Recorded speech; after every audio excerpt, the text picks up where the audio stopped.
Bem, então vamos dar início à nossa escola dominical de hoje, Romanos, capítulos 10 e 11. No capítulo 9, nós vimos que Paulo falando sobre a incredulidade dos judeus, né? E diz que a rejeição de Israel não anula as promessas de Deus, e também que a rejeição de Israel não é incompatível com a justiça de Deus, né? Agora, e que fala também da soberania de Deus, no capítulo 9. No capítulo 10, ele vai tratar sobre que os judeus rejeitam a justiça de Deus, né? E que Israel não pode alegar falta de oportunidade nem de conhecimento, né? E depois, no capítulo 11, vai tratar sobre o futuro de Israel. Então, vamos lá. Eu convido a Bárbara a ler primeiro o primeiro capítulo, o primeiro versículo, o segundo, capítulo 10. Irmãos, o desejo do meu coração e a minha oração a Deus pelos israelitas é que eles sejam salvos. Posso testemunhar que eles têm zelo por Deus, mas o seu zelo não se baseia no conhecimento. Legal. Ele está falando nesse primeiro versículo algo semelhante ao que ele disse aliás, está até complementando, né? O que ele disse em Romanos 9:3. Está aí do lado, ó. Romanos 9:3. Porque eu mesmo, Paulo, né, desejaria ser anátema, separado de Cristo por amor de meus irmãos, meus compatriotas, segundo a carne. E o que ele complementa de diferente aqui no primeiro versículo do capítulo 10? Ele está pedindo com relação à salvação, né? Irmãos, a boa vontade do meu coração e a minha súplica a Deus a favor deles são para que sejam salvos. Essa expressão, sejam salvos, complementa o que ele estava falando lá em Romanos 9:3, que ele disse que, se possível fosse, ele perderia até a salvação dele, daria a salvação dele para que todo o povo de Israel fosse salvo, né? É uma grande expressão de amor de Paulo pela sua nação. E aí ele fala no versículo 2 que ele dá testemunho de que eles têm zelo por Deus, mas não têm entendimento.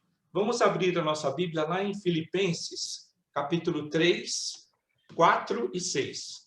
Diz assim: bem que eu poderia confiar também na carne. Se qualquer outro pensa que pode confiar na carne, eu ainda mais. Circuncidado ao 8º dia, da linhagem de Israel, da tribo de Benjamim, hebreu de hebreus, quanto à lei, fariseu, quanto ao zelo, perseguidor da igreja, quanto à justiça que há na lei, irrepreensível. Então, o que ele está falando, que eles têm conhecimento, assim como os fariseus, eles tinham zelo. Veja no versículo 6, quanto ao zelo, ele era até perseguidor da igreja, achando que, perseguindo a igreja de Cristo, ele estaria fazendo o que era certo, né?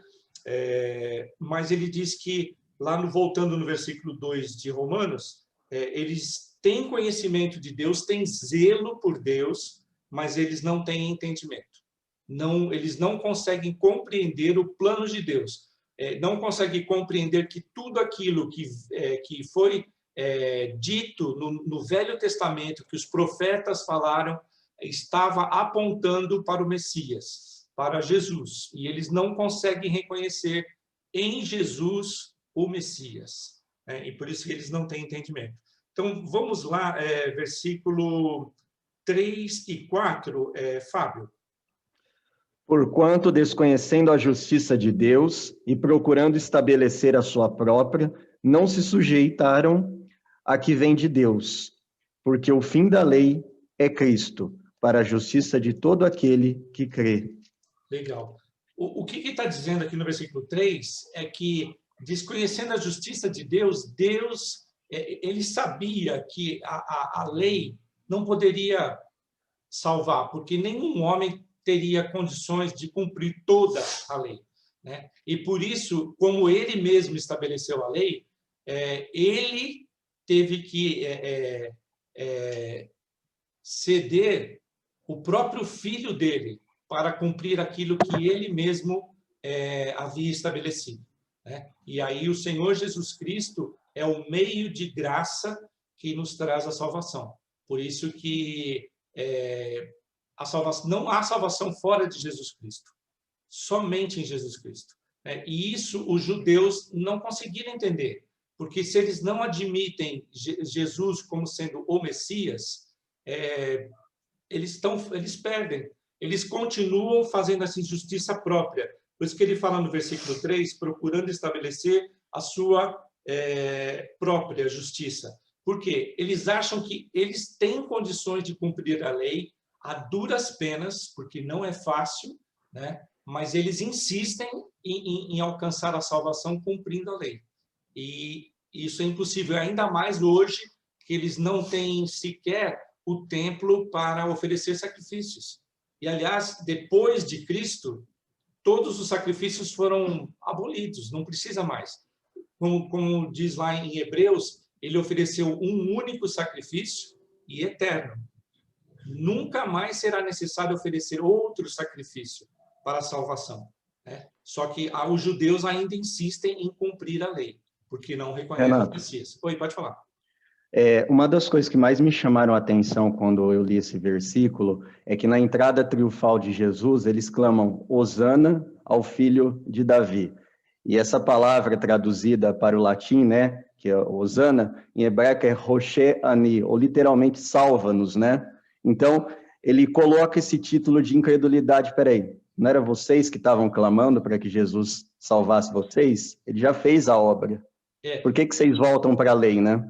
E é interessante, Fábio, que um pouco antes desses versículos, no contexto, como Jesus havia multiplicado pães e curava, fazia tudo, eles queriam o Jesus como o governador deles, como o rei deles, né? Então, militarmente assim, falando, né? Literalmente, eles queriam ele como rei, né? E não estavam entendendo que ele era o Messias, porque pelas profecias eles não entenderam que o Messias seria sofredor, eles não entendem Isaías 53, né? Eles queriam Jesus como governador mesmo, como rei, né, de Israel. Tanto é que a cruz, né, aquela plaquinha que está em cima da cruz, Jesus Cristo, rei dos judeus. Essa foi a E brigaram para tirar, né? E brigaram para tirar. Né? Escrevi e está escrito, né? Deus sabe o que faz, né? Mas ele foi condenado assim, por ser o rei dos judeus. E esse Hosana acabou trazendo a culpa e a perseguição em cima de Jesus, né? Mas legal, ó, vamos lá no versículo 4, ele fala assim, porque o fim da lei é Cristo, para a justiça de todo aquele que crê. Vamos abrir em Gálatas 3:24.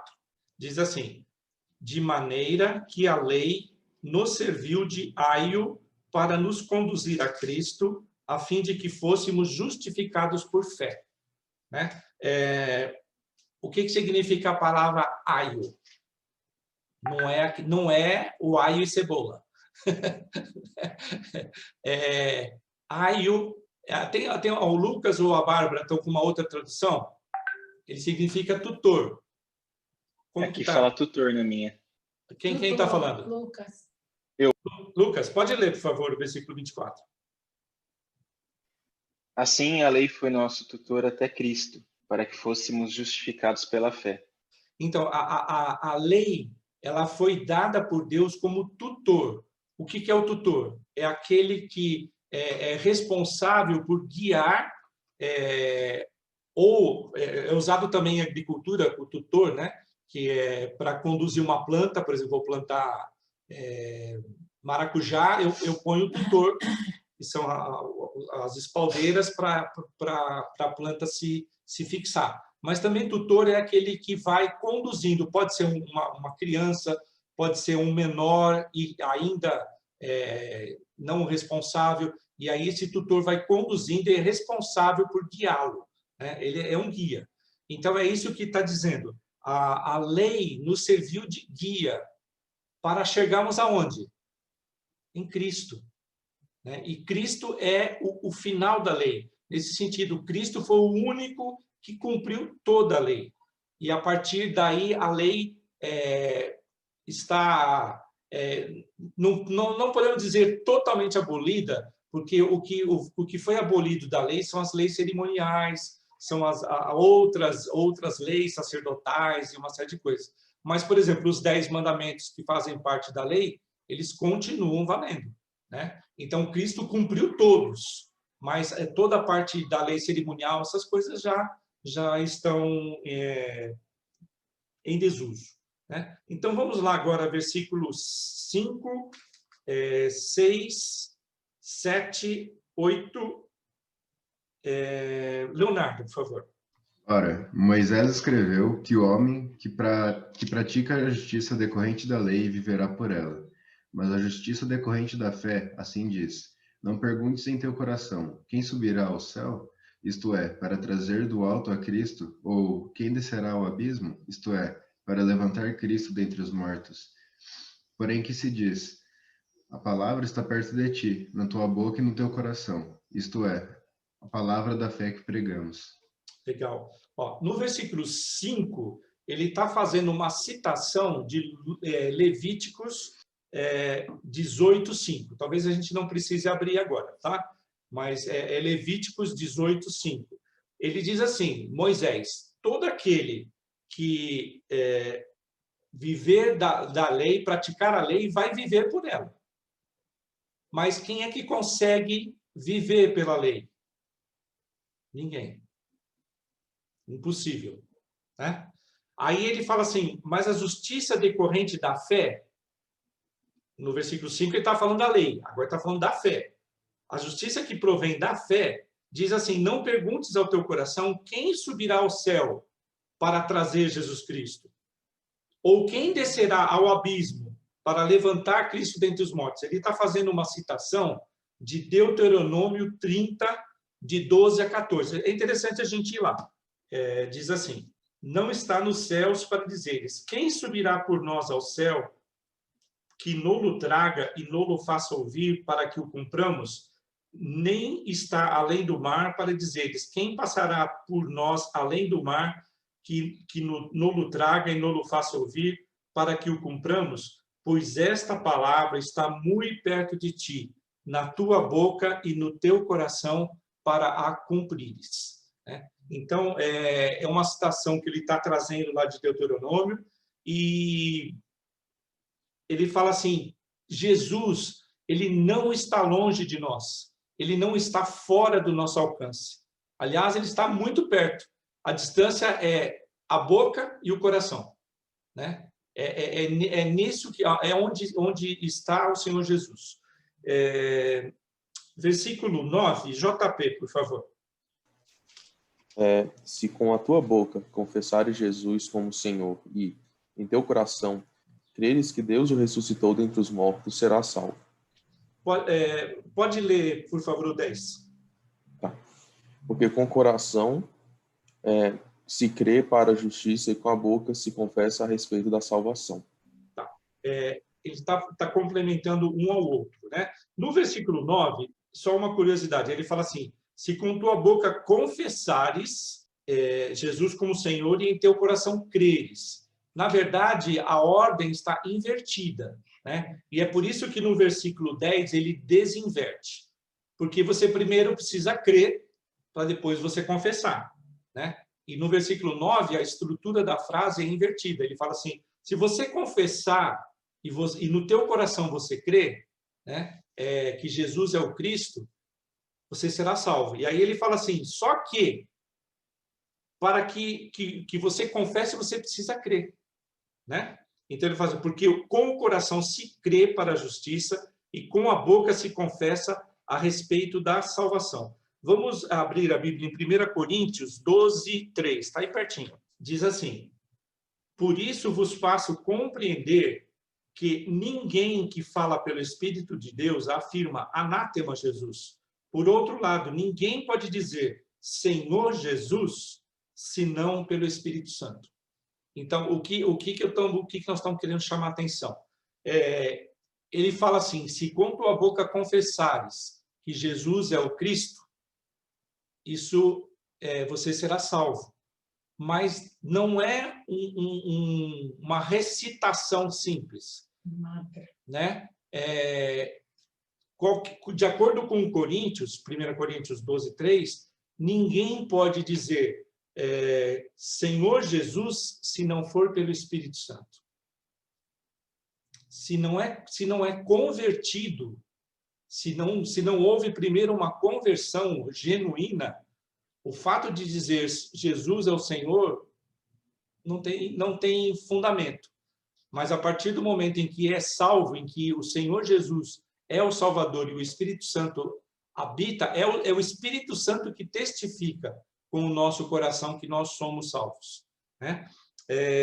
Eu também gostaria que abrisse em Marcos 7, 21 e 22. Diz assim, porque de dentro do coração dos homens é que procedem os maus desígnios, a prostituição, os furtos, os homicídios, os adultérios, a avareza, as malícias, o dolo, a lascívia, a inveja, a blasfêmia, a soberba e a loucura. Ora, todos esses males vêm de dentro e contaminam o homem. Tá? Porque ele usa a palavra coração. Coração na Bíblia é um centro emocional, é o centro que a gente crê. Eu gostaria de chamar mais um versículo, Lucas 6:45. Diz assim, o homem bom, do bom tesouro do coração, tira o bem, e o mal, do mau tesouro, tira o mal, porque a boca fala do que está cheio o coração. Tá? Isso são palavras de Jesus. Tá bem? Então, assim, quando eu confesso Jesus como Senhor, primeiro meu coração tem que estar cheio. Porque a boca fala do que está cheio o coração. Se eu disser simplesmente a frase Jesus é o Senhor, sem que isso venha do meu coração, isso não é salvação. Tá? É uma ação do Espírito Santo que nos leva a confessar Jesus como Senhor. Tá certo? Então, agora vamos lá, Aline, versículos 11 e 12. Renato, posso fazer um comentário rapidinho? Pode, lógico, qualquer um, viu? Eu tô aqui, eu tenho as obras selecionadas de Lutero e nesse versículo aqui ele faz um comentário, né, sobre a justificação pela fé e não pelas obras, né? Aí ele explica, né, que justo não é quem pratica muitas obras, mas quem sem obra muito crê em Cristo, pois a justiça de Deus não é adquirida através de atos frequentemente repetidos, mas é infundida pela fé, pois o justo vive a partir da fé. Romanos 1,17. Com o coração se crê para a justiça, né? Daí quero que aquela expressão sem obras seja entendida não no sentido de que o justo nada opere, mas no sentido de que as suas obras não fazem a sua justiça. Antes, é a sua justiça que faz as obras. Sabendo então que as obras feitas a partir de tal fé não são suas, mas de Deus. Ele não procura justificar-se nem glorificar-se por meio delas, mas procura a Deus. Eu achei bem legal esse comentário aqui, né? Que a gente demonstra. Porque as obras são consequências da nossa salvação e não o meio de salvação, né? Legal isso. Exatamente. Aí. Legal. Porque quando nós temos o Espírito Santo em nós, as obras são operadas por Deus, né? E não por nós. Então a gente glorifica Ele. Amém. E a gente apenas procura Ele, né? É bem legal esse comentário e acaba sendo muito mais bonito, né? A gente crê que o justo vive pela fé e não pelas obras, né? Isso. Esse texto, justo vive pela fé, é um texto de Abacuque. Na verdade, Paulo, lá em Romanos 1,17, ele está fazendo uma colagem, né? É Abacuque 2,4. Mas é exatamente isso, o justo viverá pela fé, né? E foi o versículo que Lutero se converteu, né? Foi lendo esse versículo. Muito legal, Leonardo. Qualquer pessoa pode interromper em qualquer momento, viu? Pode comentar, fica à vontade. Tá bem? Renato, aproveitando, então, pensei em uma coisa também para compartilhar. Esse versículo também pode ser usado para... É que tem muitas igrejas, né, que pensam que se você fizer uma oração para aceitar Jesus, então você está salvo, né? Como se fosse uma fórmula de salvação, mas a gente vê que não é bem assim, né? Que às vezes você pode até aceitar Jesus, mas não quer dizer que você foi salvo, né? Isso vai ser visto a partir dos frutos da sua vida, né? Para ver se você, como você disse, primeiro você se arrependeu, né? Tem muita igreja que, hoje 2.000 pessoas vieram para frente, aceitaram Jesus, foram salvas. Não tem nada a ver, né? Tem que ver a partir daquele dia como que vai ser a vida da pessoa. Isso. Lembra da parábola do semeador?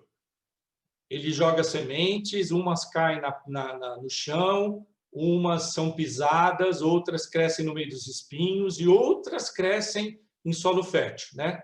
As primeiras, os pássaros vêm e comem, né? Cai no chão, os pássaros vêm e roubam a semente, né? Então, é nesse sentido. Quando a gente faz um apelo para evangelismo, na verdade, a pessoa está dando um primeiro passo. Ela está fazendo uma decisão de seguir a Cristo. Agora, se o Espírito Santo realmente convenceu do pecado, da justiça e do juízo, ela vai permanecer e vai frutificar.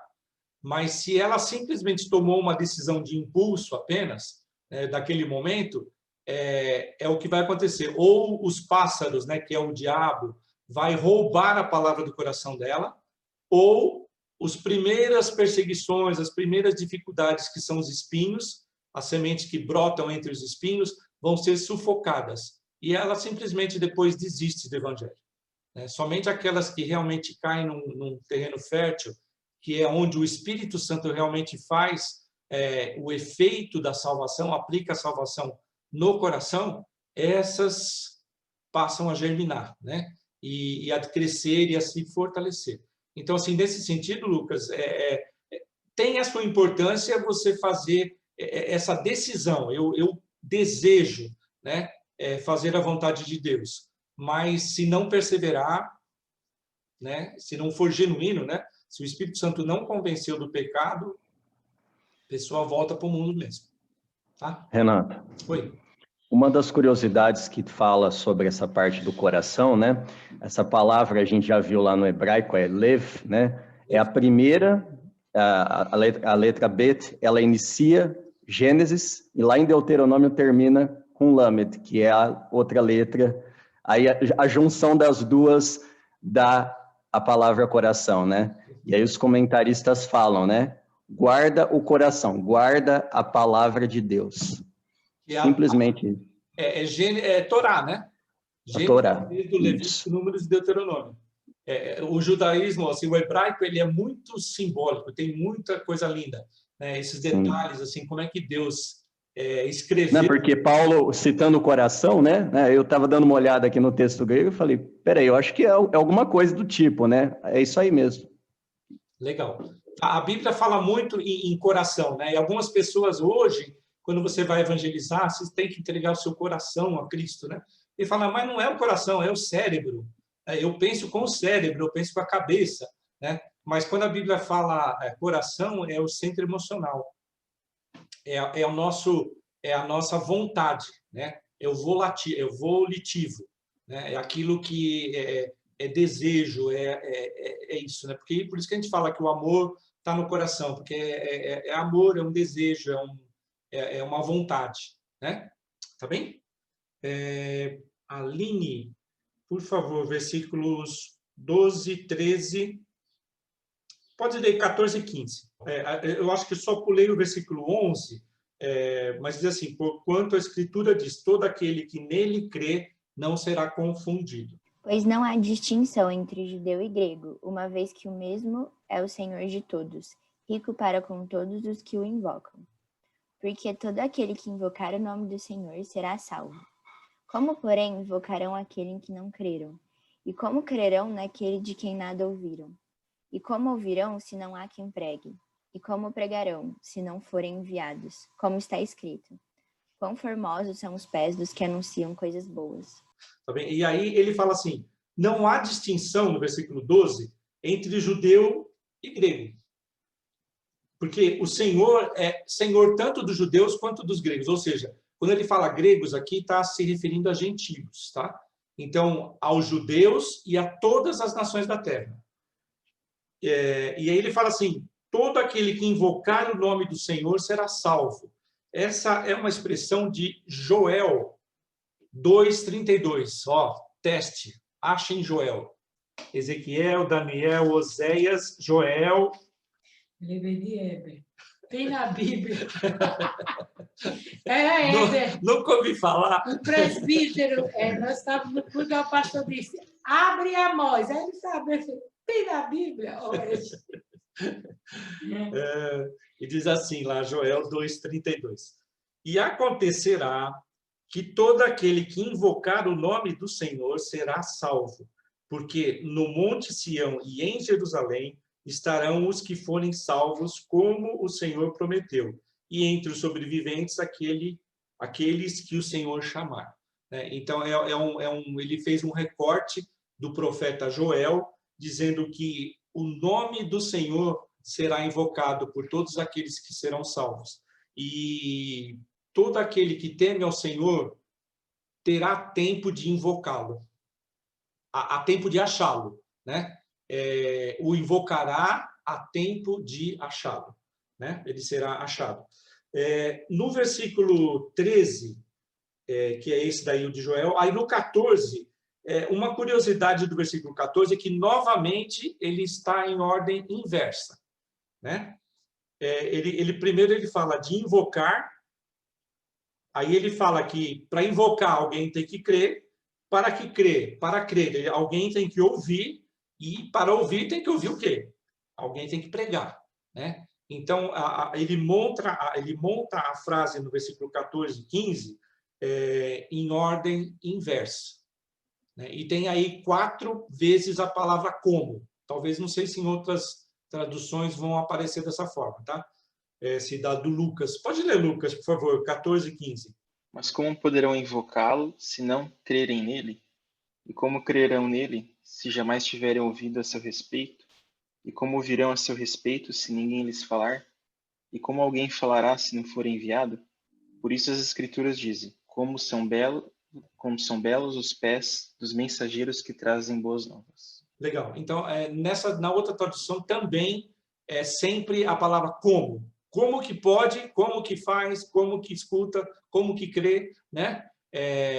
Só que ele traz a ordem inversa. Então, diz assim, qual seria a ordem natural?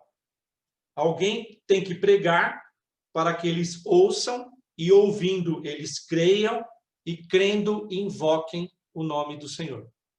Essa seria a ordem natural da frase. Agora, eu gostaria de abrir a Bíblia lá em Isaías 52:7, porque ele está fazendo uma citação aí.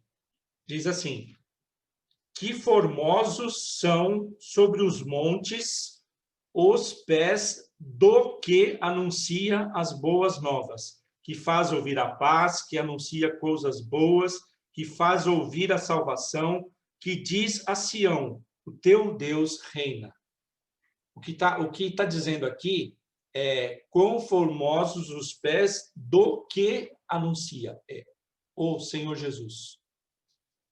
Está apontando para o Senhor Jesus. Ele fala de é singular, tá? Do que anuncia as boas novas. E o que significa boas novas? Qual é a outra palavra? Alguém lembra? Está fechado, Aline? Evangelho. Isso, muito bom. Eu li o lábio que você falou, né? Boas novas é evangelho, significa evangelho, né? Então, assim, olha, quão formosos os pés do que aquele que anuncia o evangelho. Quem começou anunciando o evangelho foi Jesus, né? Agora, veja lá, voltando lá em Romanos, como é que Paulo reescreve esse versículo.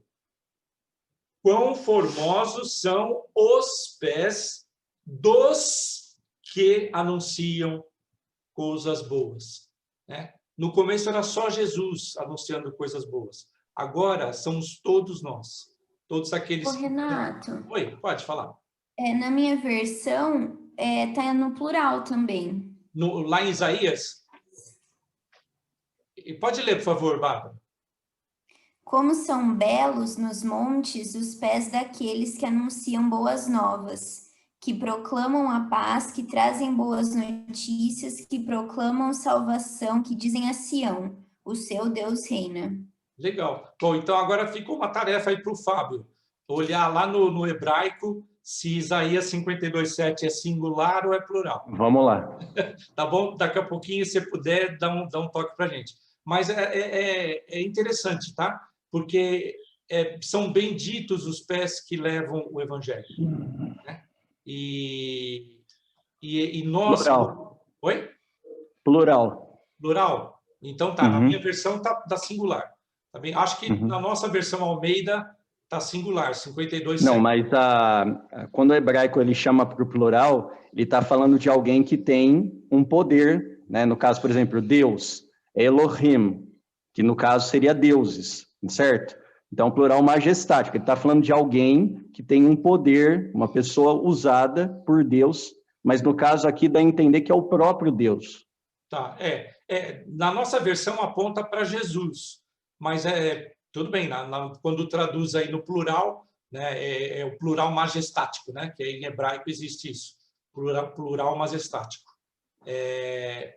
Mas aponta para Jesus. E hoje, nós somos aqueles que levam as boas novas do Evangelho. Quem crê em mim fará as obras que eu faço.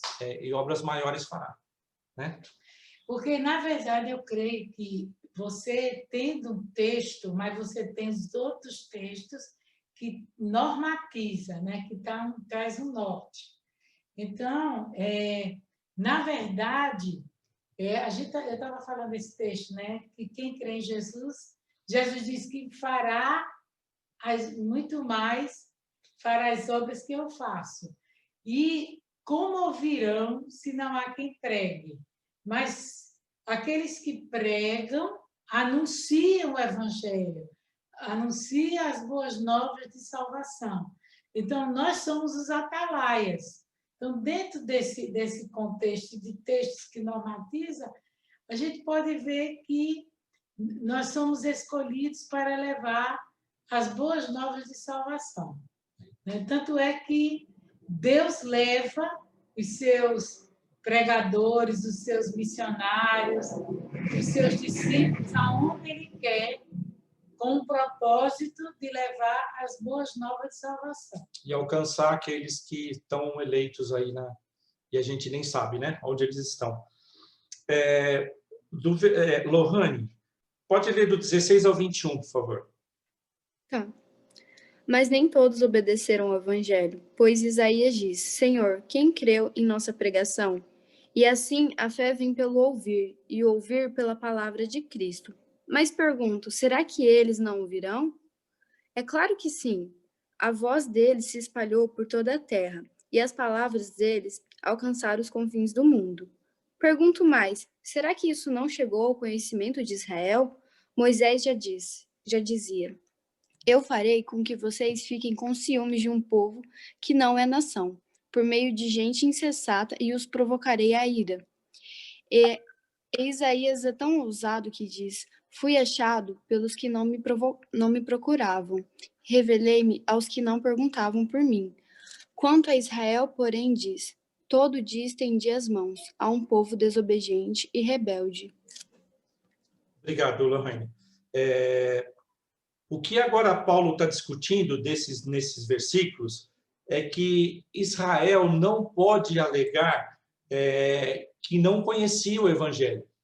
Não pode alegar que não falaram para mim, não me disseram, né? Pelo contrário, mesmo se ele fala assim, olha, eu não creio no Messias que vocês estão falando, aí no Messias Jesus, porque lá no final de Mateus, no capítulo 28, diz que foi espalhada a notícia de que o corpo de Jesus havia sido roubado pelos discípulos, né? E aí se espalhou a notícia que era uma fraude, que Jesus realmente não era o rei dos judeus e que não houve ressurreição, coisa nenhuma, né? Então, essa notícia se espalhou entre os judeus, conforme está em Mateus 28. Mas, mesmo se ele não alegar isso, eles têm Moisés, Moisés e Isaías, que fazem parte das escrituras sagradas para os judeus, né? E eles falam e apontam para Jesus. Então, ele fala, lá no versículo 18, ele fala assim, porque toda a terra se fez ouvir a sua voz e as suas palavras até os confins do mundo. Essas palavras são do Salmo 19:4. Então, até Davi também atesta para que a notícia de Jesus se espalhou por toda a região, né? Inclusive, depois da morte de Cristo, os apóstolos pregaram o evangelho em toda aquela região. E Jesus, onde havia alguma sinagoga judaica, o nome de Jesus foi pregado, né? Foi levado o nome de Jesus. Mesmo em cidades, por exemplo, como Colossos e outras cidades, por exemplo, que Paulo nunca esteve, né? Mas as cartas chegaram lá, foram lidas, e havia em Colossos ajuntamentos de cristãos, né? Por isso que nós temos até, inclusive, na Bíblia, a carta de Paulo aos Colossenses, né? Então, assim, mesmo que Paulo ou algum outro apóstolo não houvesse pisado na cidade, aquela cidade foi alcançada através de, no mínimo, de cartas, e depois, posteriormente, por próprios discípulos que continuaram avançando com o evangelho, né?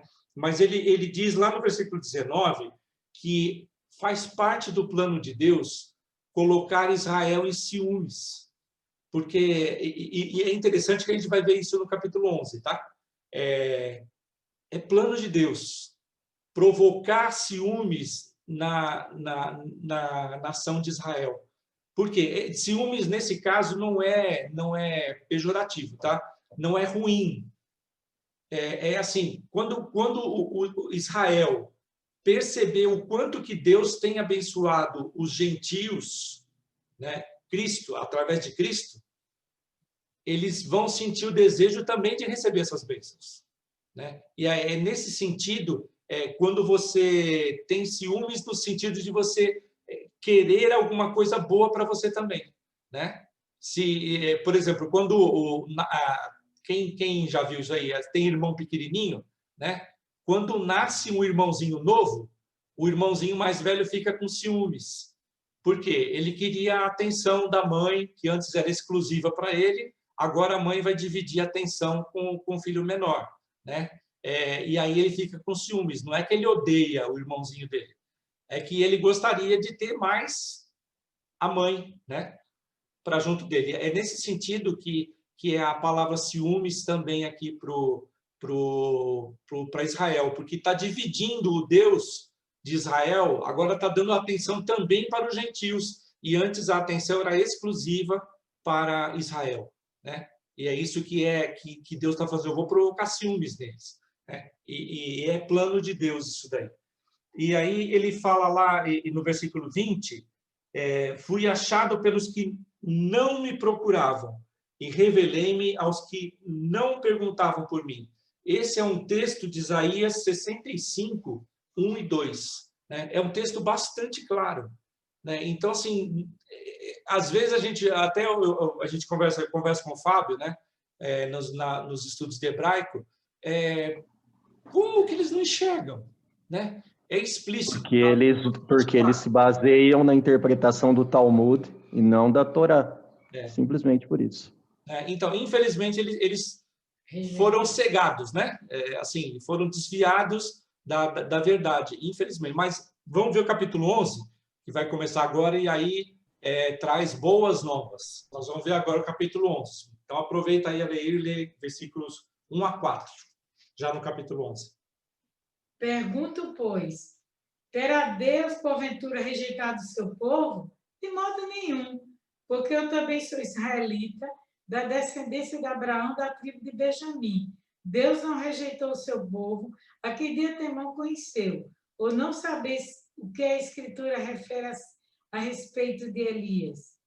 Como insta perante Deus contra Israel, dizendo, Senhor, mataram os teus profetas, arrasaram os teus altares, e só eu fiquei, e procuram tirar minha vida. Que lhe disse, porém, a resposta divina? Reservei para mim 7.000 homens, que não dobraram os joelhos diante de Baal. Legal. Aí, voltando aqui no primeiro versículo, né, do capítulo 11, ele fala assim, terá Deus rejeitado Israel? Ele faz uma pergunta, tá falando para os romanos. Não, com certeza não. Porque aí ele coloca, eu mesmo, Paulo, sou israelita, da descendência de Abrão, da tribo de Benjamim. Tem uma curiosidadezinha aí nesse fato, que Paulo, que também o nome original dele é Saulo, né, em português, mas em hebraico é Shaul, né, é o mesmo nome do primeiro rei de Israel, que era Saul, rei Saul, né, e que, por curiosidade, o rei Saul também era da tribo de Benjamim, né?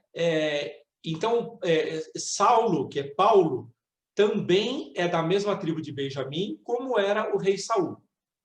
E uma curiosidade é que Benjamim foi o filho de Jacó que nasceu já em terras israelenses, né? Na terra, no território de Israel, né? Então, é bastante significativo, como eu estava falando lá no começo da aula, né?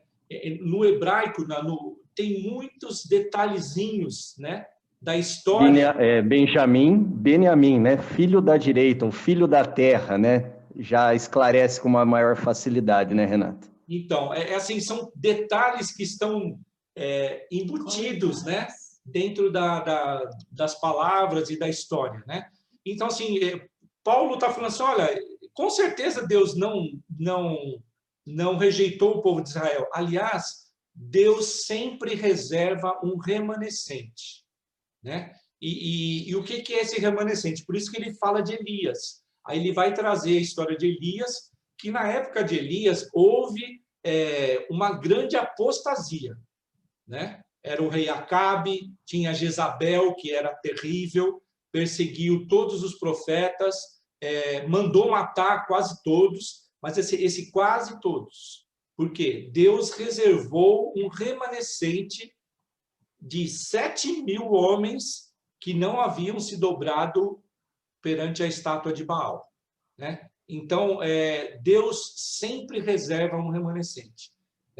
Ele prometeu a Davi que manteria uma lâmpada acesa, porque, apesar de toda a destruição de Judá, de Jerusalém, Deus manteve um fio, né, para que, através desse fio, viesse a descendência de Jesus, né? Jesus é da tribo de Judá, né? Veio da tribo de Judá.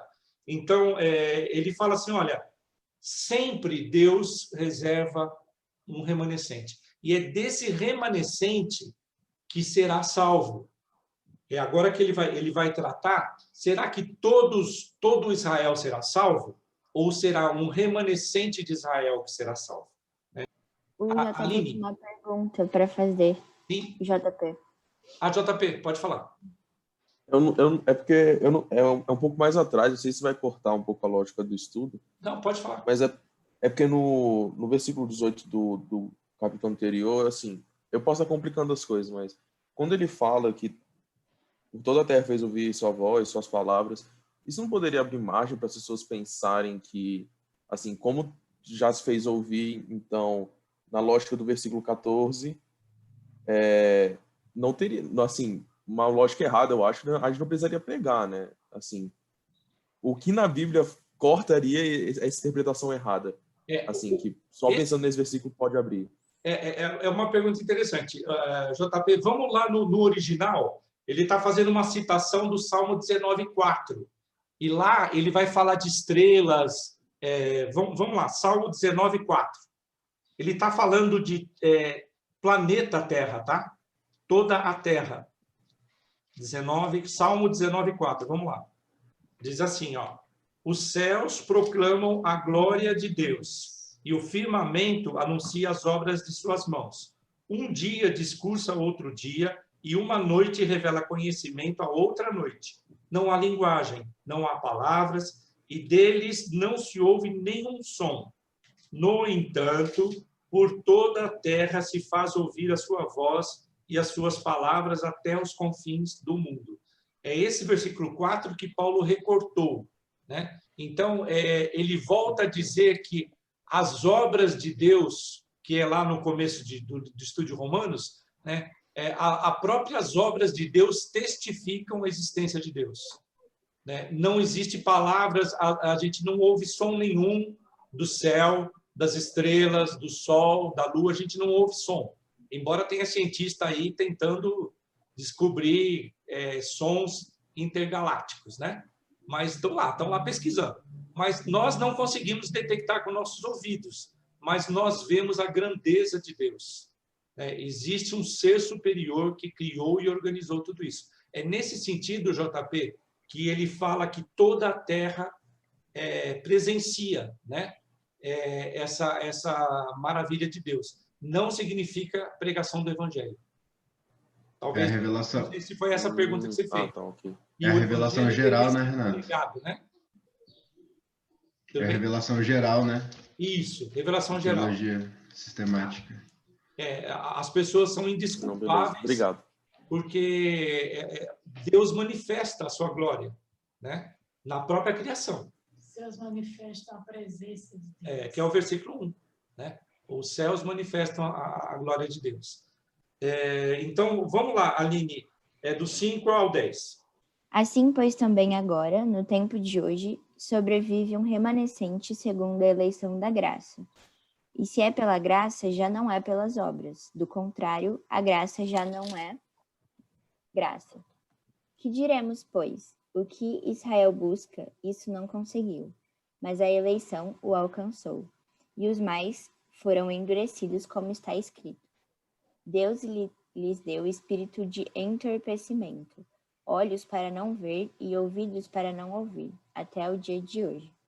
E diz Davi, torne-lhes a mesa em laço e armadilha, em tropeço e punição. Escureçam-se-lhes os olhos, para que não vejam, e fiquem para sempre encurvadas as suas costas. Tá. Obrigado. Ele fala assim, sempre há um remanescente. Deus vai manter um remanescente. Só que esse remanescente não é pela lei, é pela graça. Mesmo entre os judeus, são alcançados pela graça, né? E esses salvos é uma revelação do Senhor Jesus no coração deles. E aí ele fala assim, o versículo 8 talvez até um versículo difícil da gente digerir ele, tá? Porque ele fala assim, como está escrito, Deus lhes deu espírito de entorpecimento. Como é que está na sua Bíblia, Lucas, por favor? O versículo 8. Como dizem as Escrituras, Deus os fez cair em sono profundo. Até hoje fechou-lhe os olhos para que não vejam e tapou-lhe os ouvidos para que não ouçam. Legal. Bom, a Aline, que é da área médica também, pelo menos entorpecimento pode significar coma leve, não coma profundo, tá? Por isso que até na tradução do Lucas traz um sono, né? Esse entorpecimento é a pessoa ficar... seria um coma leve. Ele só responde a sentimentos de dor. Agora, quando é coma profundo, nem estímulos de dor ele reage, né? Então, ele estaria, vamos dizer, num coma leve, esse entorpecimento. Então, assim, Deus provoca esse tipo de entorpecimento, de coma. Os olhos não veem, os ouvidos não ouvem até o dia de hoje. Até o dia de hoje, quando? 2020? Não. Quando Paulo escreveu, né? Mas como é que significa isso? Entorpecimento, endurecimento, né? É o que nós já vimos... Oi? Não, é que entorpecente, né, seria uma substância que suprime o sistema nervoso, igual você falou. Então, pode ser droga, pode ser uma anestesia, enfim, alguma coisa que faz essa pessoa, igual você falou, ficar num estado de sonolência, enfim. Então, é isso mesmo. Tá, é nesse sentido que ele traz essa palavra, né? Mas Deus é que está provocando isso? Como é que funciona isso daí? Aí é uma pergunta difícil, por isso que eu falo que é difícil de mastigar, se não entender direito, né? Porque nós falamos isso, acho que na aula passada, o que significa endurecimento? nós naturalmente somos inclinados para o pecado. Naturalmente. Somos mortos nos nossos delitos e pecados. O que é que nos traz vida? O Espírito Santo. O Espírito Santo é que nos traz vida e vida em abundância.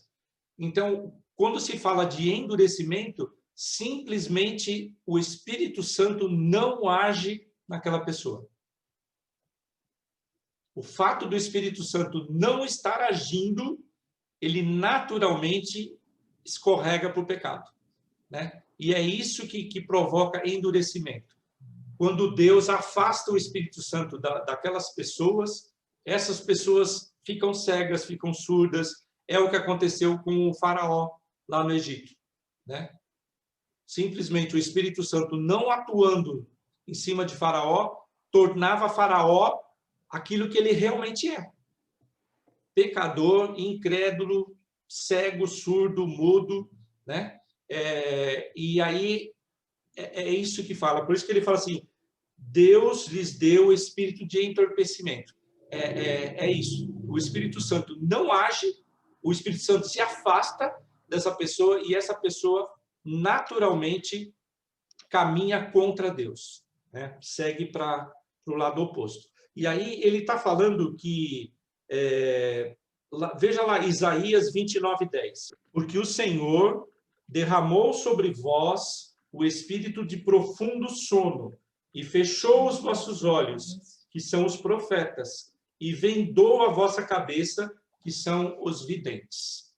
Então, aqui em Isaías 29:10, ele está explicando que, assim, simplesmente Deus tirou o Espírito Santo, calou a boca dos profetas e calou a boca dos videntes. Eles ficaram sem a presença de Deus. E sem a presença de Deus, eles naturalmente, o coração endurece. Videntes no Velho Testamento têm a mesma tradução para profetas também. Tá? É uma outra palavra que também significa profetas. Em alguns textos aparece a palavra vidente, que é diferente dos videntes de hoje, né? Joga tarô, joga búzios, joga não sei o quê, são os videntes aí, né?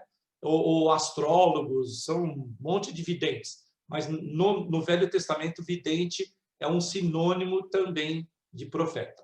Tá bem? E simplesmente assim, Deus calou a boca dos profetas, não tinha a palavra de Deus, Deus não agia neles, o coração deles simplesmente endurecia, né? E esse versículo 9 e 10 são palavras até pesadas, né? Amargas, né? Torne-lhe-se a mesa em armadilha de tropeço e punição, encurvem-se, né? Fiquem encurvados as suas costas para sempre, né? Palavras amargas que Davi está falando lá do Salmo 69, né? O próprio Davi que fala assim que se Deus não agir sobre os seus inimigos, vai acontecer isso aqui, ó, eles vão ficar presos em armadilha, eles vão andar corcundas, né? Porque simplesmente eles vão andar para o mal, né? Então, exatamente como o rei Saul, né? Rei Saul só se acalmava com a harpa de Davi. A harpa de Davi. Porque um espírito maligno vinha para atormentá-lo, né? Então, assim, exato. Né? Se Deus não estiver perto de nós, se o Espírito Santo não age em nós, nós naturalmente escorregamos para o pecado. Por isso que a santificação é um processo do Espírito Santo. E a santificação é um dos sinais da nossa salvação. Porque se não estiver acontecendo santificação, alguma coisa está errada.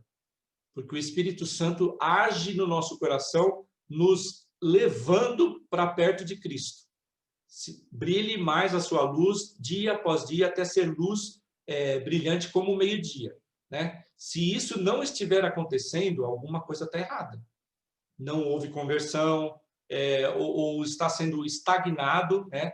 O inimigo, o diabo, também tem essa estratégia de paralisar para que não haja crescimento, para que não haja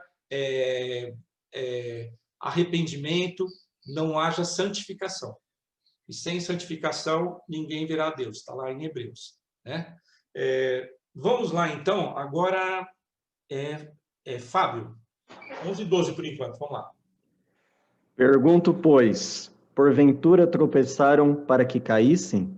De modo nenhum, mas pela sua transgressão veio a salvação aos gentios, para pô-los em ciúmes. Ora, se a transgressão deles redundou em riqueza para o mundo, e o seu abatimento em riqueza para os gentios, quanto mais a sua plenitude. Legal. Ele está falando assim, os judeus fizeram alguma coisa assim grave, tropeçaram para cair? Na verdade, não. Ele até fala nos versículos anteriores que os judeus são zelosos. Eles tentam, no máximo, cumprir a lei, mas sabe-se que a lei não vai levá-los à salvação, né? Mas por quê? Porque isso era um plano de Deus. Quando o endurecimento de Israel, o evangelho foi levado para os gentios. A pregação do evangelho foi para os gentios. E os gentios creram, que somos nós. Glória a Deus por isso, né? Então, todas as nações da terra serão, ou já estão, ou serão alcançadas pelo evangelho, né? Então, o fato de Israel rejeitar Jesus pode até parecer estranho, mas é plano de Deus para que o evangelho fosse oferecido aos gentios, que somos nós, né? Mas será que Deus vai manter essa situação? Vamos continuar, não perca os próximos versículos. Vamos lá. Versículo 13, 14 e 15, Leonardo. Dirijo-me a vós outros que sois gentios, visto, pois, que sou apóstolo dos gentios, glorifico o meu ministério, para ver se de algum modo posso incitar à emulação os do meu povo e salvar alguns deles. Porque se o fato de terem sido eles rejeitados trouxe reconciliação ao mundo, que será o seu restabelecimento, se não vida dentre os mortos? Legal. Então, Paulo, no versículo 13, ele está falando ali, eu estou pregando para vocês porque eu sou apóstolo dos gentios. Faz parte da minha missão pregar para vocês, né? Agora, no versículo 14, traz uma palavra diferente, né? Emulação. Significa incitar, né? Ou imitar, desculpe. Imitar ou até superar. Imitar para melhor, né?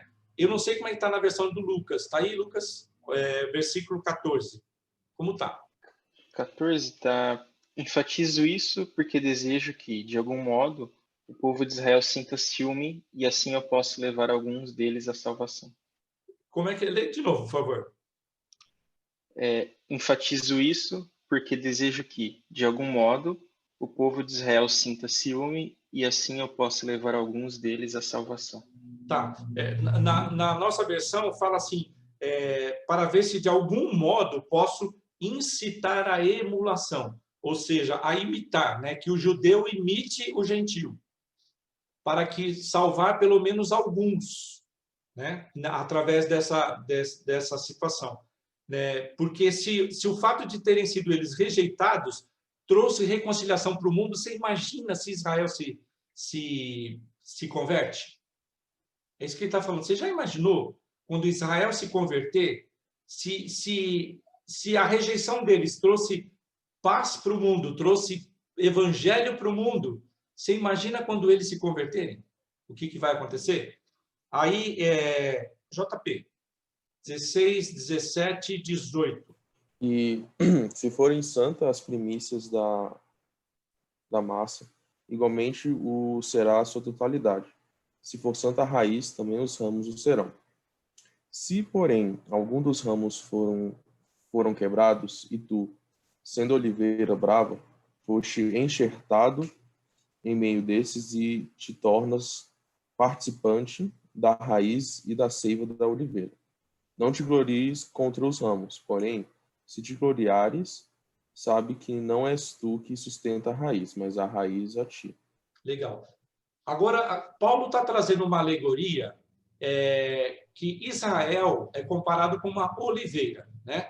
Israel é comparado com uma oliveira, também é comparado com a figueira, né? São símbolos de Israel. Aí ele está falando assim, olha, vocês, gentios, são oliveira brava, mas Deus quebrou alguns galhos da oliveira original, da oliveira boa, e enxertou a oliveira brava nessa oliveira.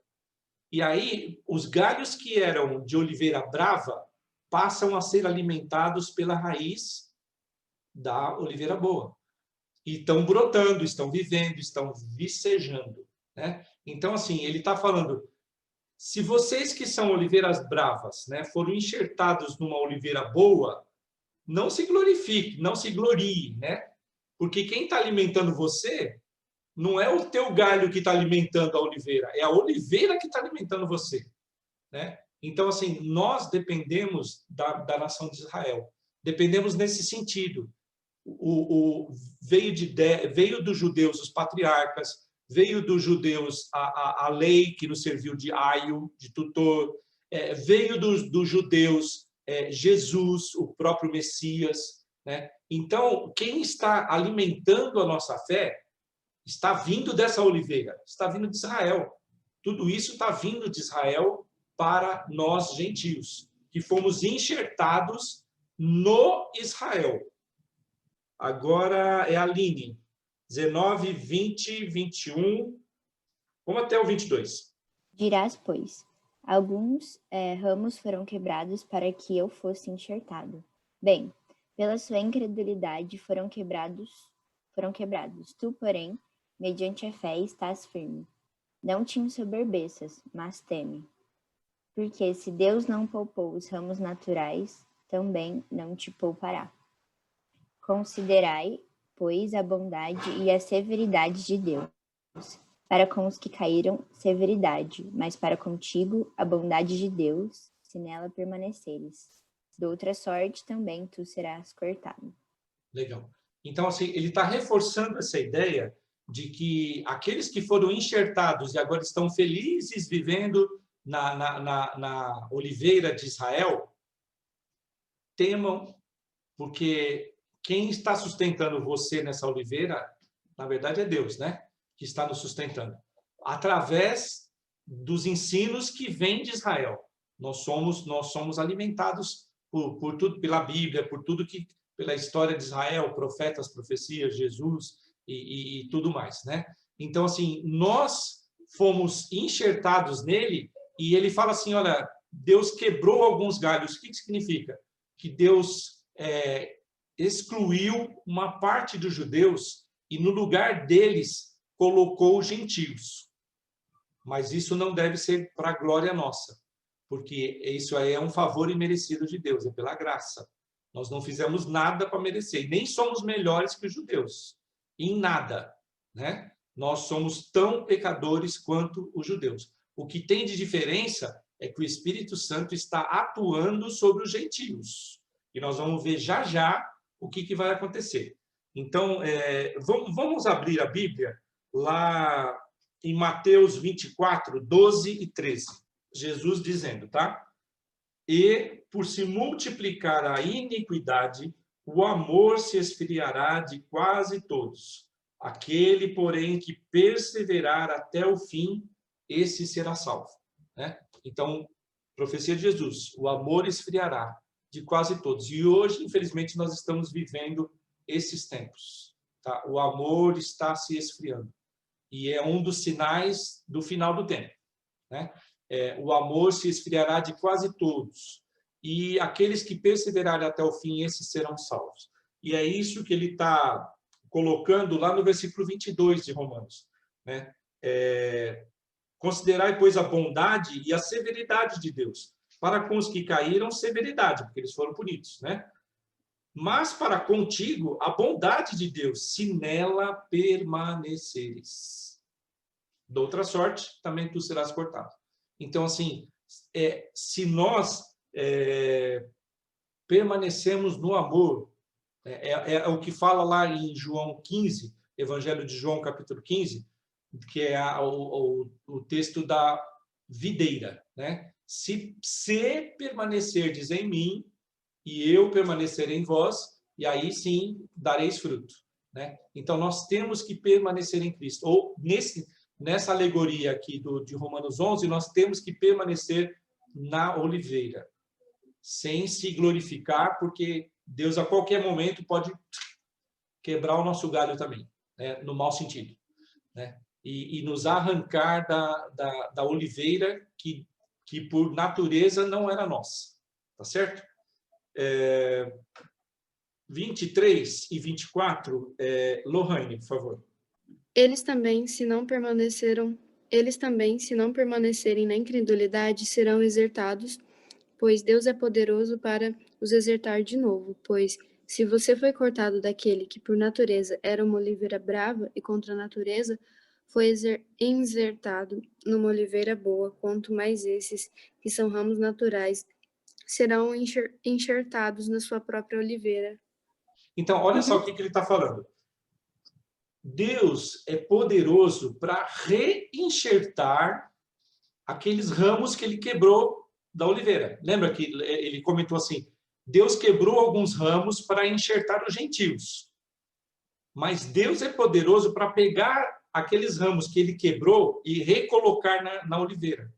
Porque se os gentios, que são oliveira brava, forem enxertadas na oliveira boa e estão vivos e vicejando, imagina os ramos originais da própria oliveira.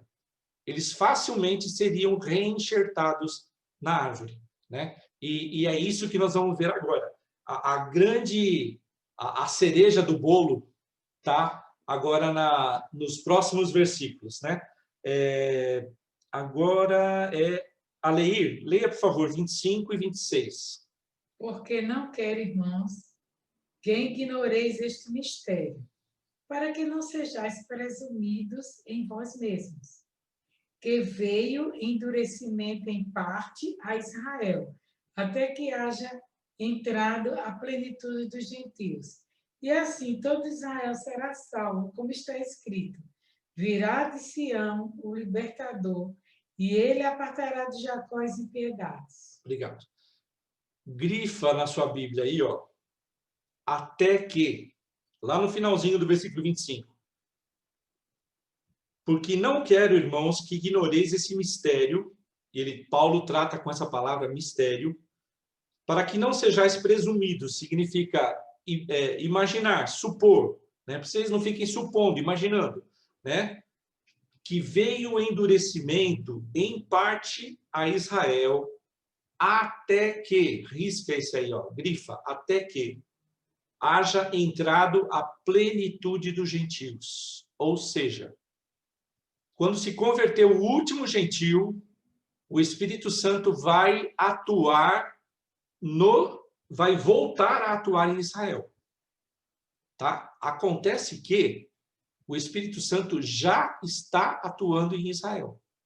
Já está acontecendo um movimento de conversão de judeus ao cristianismo, né? Agora, ele está falando assim, isso é um sinal de que essa porta está se fechando.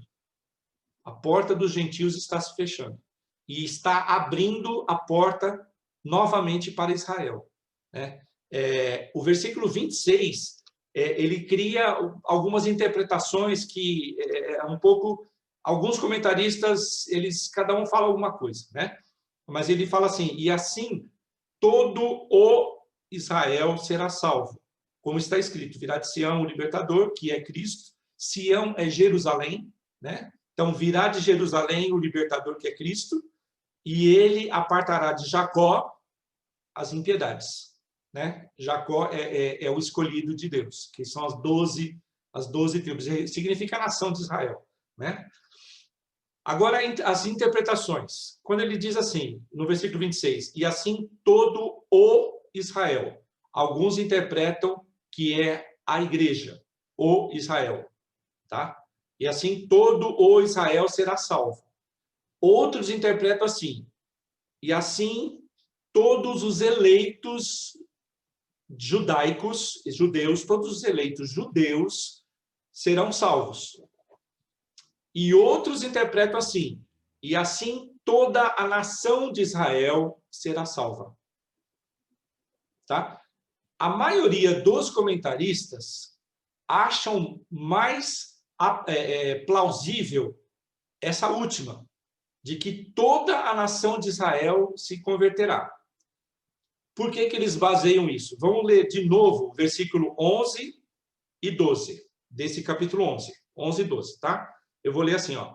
Pergunto, pois, porventura tropeçaram para que caísse? De modo nenhum. Mas pela sua transgressão veio a salvação aos gentios para pô-los em ciúmes.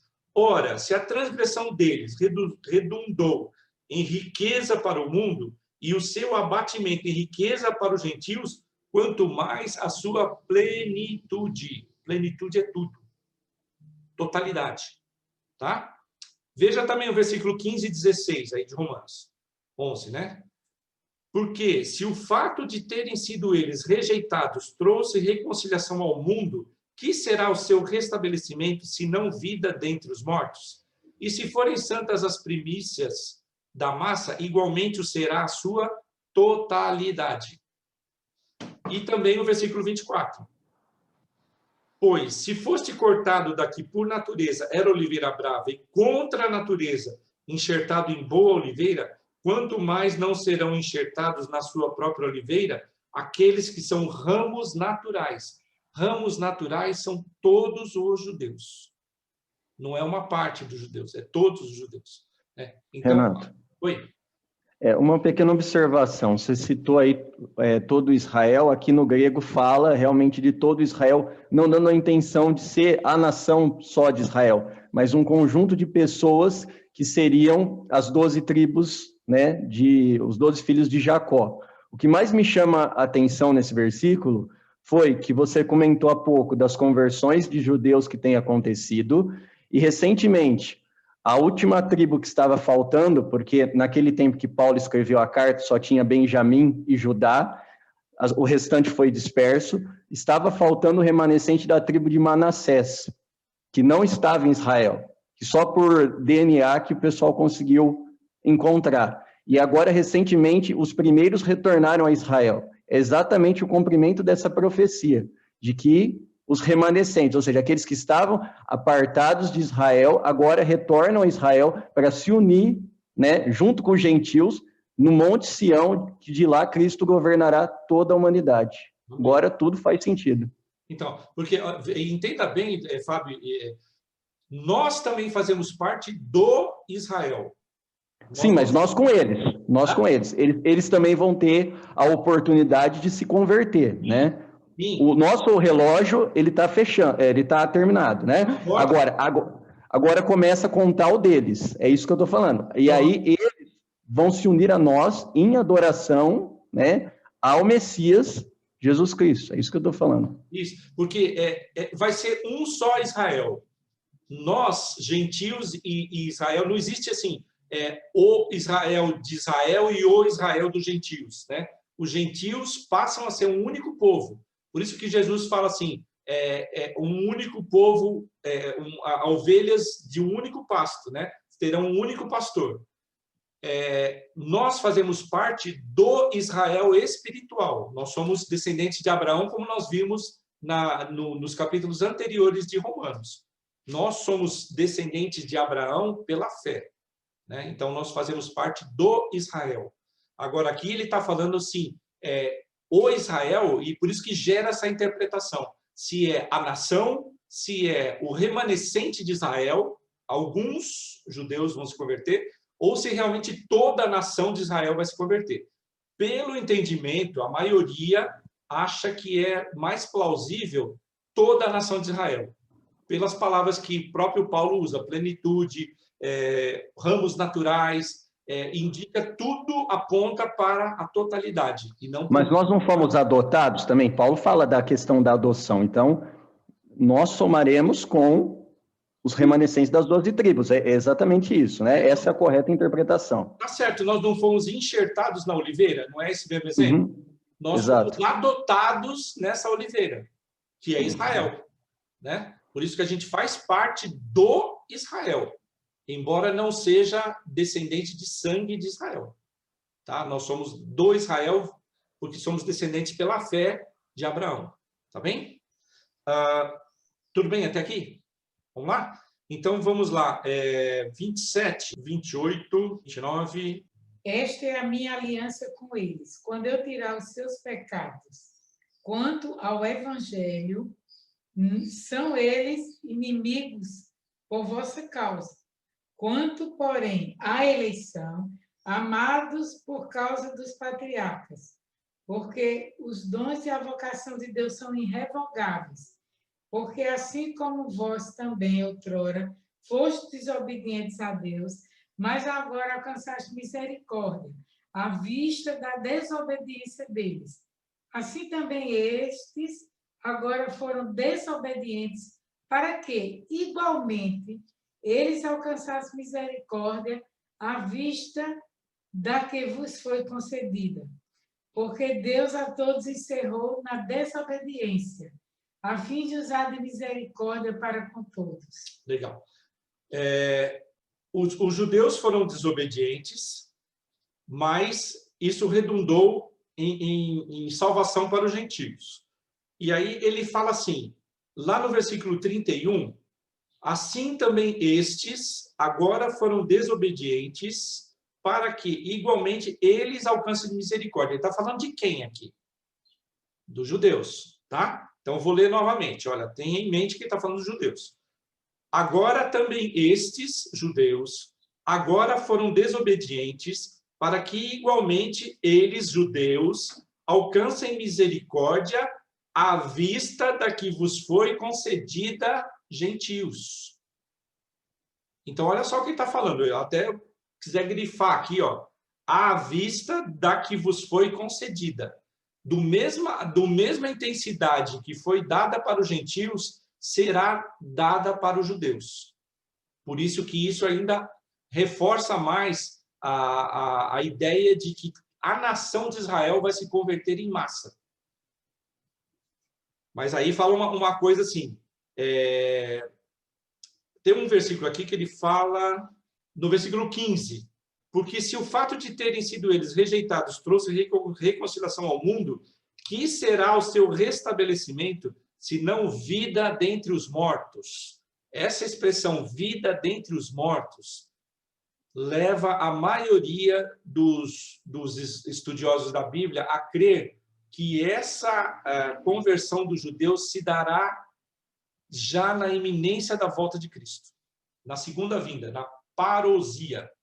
Acho que é isso a palavra, desculpe se eu estiver errado. Então, na segunda vinda de Cristo, a maioria dos comentaristas acham que essa expressão, se não vida dentre os mortos, que está lá no versículo 15, indica que essa conversão em massa dos judeus se dará no último tempo, quando realmente Cristo já estiver voltando, e vai ser em meio a tribulações.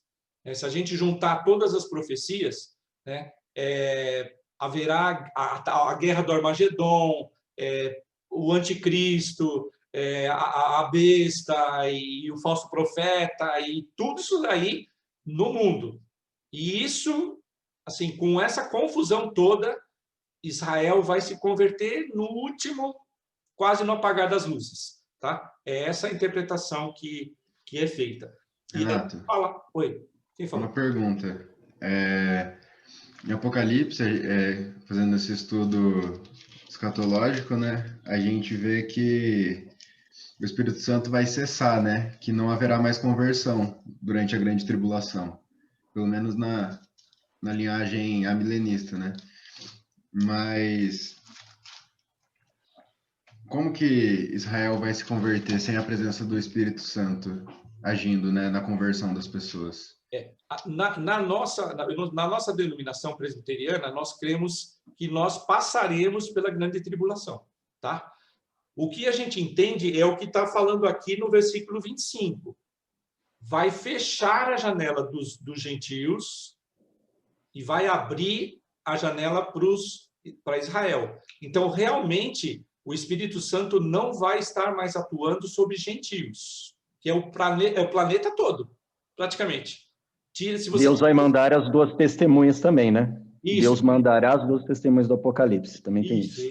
Terá isso também. Mas, assim, quando tira Israel, se o Espírito Santo não estiver atuando nos gentios, significa que no mundo todo, praticamente no mundo todo, o Espírito Santo não vai estar atuando.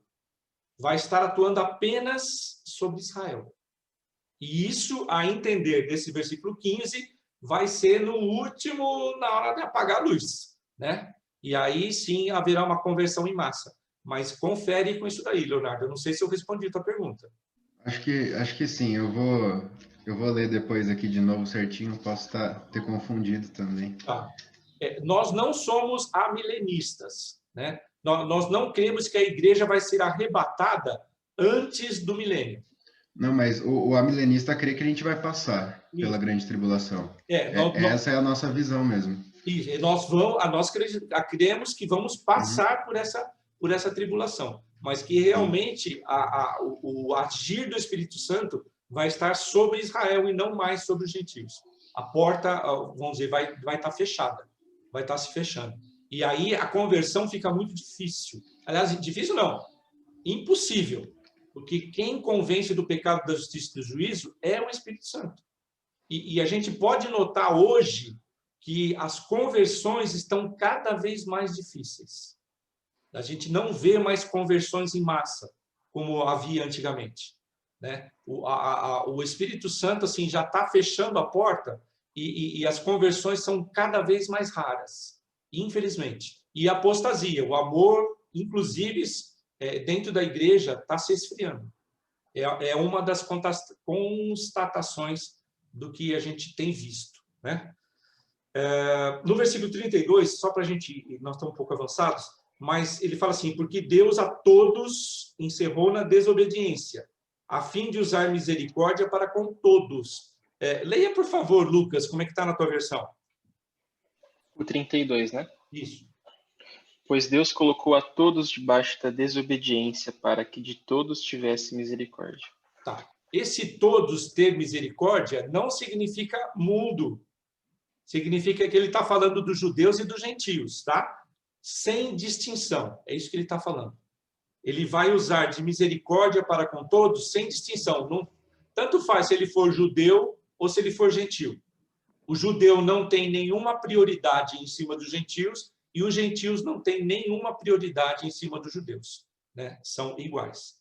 Tá certo? E agora, para a gente acabar, Fábio, por favor. Fábio 33 até o 36. Ó profundidade da riqueza, tanto da sabedoria como do conhecimento de Deus. Quão insondáveis são os seus juízos, e quão inescrutáveis são os seus caminhos. Quem, pois, conheceu a mente do Senhor? Ou quem foi o seu conselheiro? Ou quem primeiro deu a ele para que lhe venha a ser restituído? Porque dele, e por meio dele, e para ele são todas as coisas. A ele, pois, a glória eternamente. Amém. E aleluia. Né? Então, assim, Paulo termina com uma adoração a Deus, né? Ele fala assim, qual a riqueza da bondade e do conhecimento de Deus? Ele planejou tudo isso desde a eternidade, né? Ele planejou que o Messias viria, que o Messias não seria reconhecido, que os gentios ouviriam o evangelho e se converteriam, e depois que os próprios judeus voltariam a crer, passariam a crer no Messias. Então, tudo isso faz parte do plano de Deus. E ele diz assim, quem é que ensinou ele a fazer isso? Ele é Deus, maravilhoso, né? E aí ele está citando no 33, um versículo de Isaías 40, no 35 é um versículo de Jó 41:11, e ele termina com um versículo que eu acho maravilhoso, né? Porque dele, por meio dele e para ele são todas as coisas. Sobrou alguma coisa para nós aí? Não. Tudo isso aqui é graça. É dele, por meio dele e para ele. Todas as coisas. E a ele a glória eternamente. Amém. Se Deus permitir, na próxima semana nós estaremos vendo provavelmente Romanos 12 e 13, né?